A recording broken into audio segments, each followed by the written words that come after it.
Section 6 is going to begin a series of deep dive sections. So the first 5 sections were introducing some introductory skills for the course and laying the foundation for the entire course with the concept of mappings and functions. So we've seen a lot of really interesting things that we can do with a function, like finding function values, combining functions together. We saw that in section 5. Being able to determine the relative maximum, relative minimum, intervals of increasing and decreasing, solving equations. So we've done a lot of things with functions, the domain, the equation, and what have you. So it's time to kind of, I don't want to say slow things down, but just focus on one particular type of function for a bit. And that function is going to be the linear function. Linear function.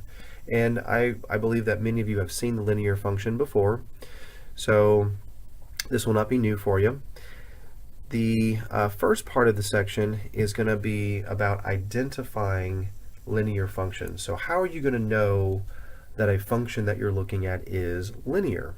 Well, there's 2 ways to do that, and definition 6.1 is going to help us with that identification part. So it says a linear function is a mapping whose equation can be represented in the following form. F of x equals a1 times x plus a0, where the a0 and a1 are real numbers. Now, that may not be the version of the equation that you're most familiar with. I suspect most of you will be very familiar with mx plus b. F of x is equal to mx plus b.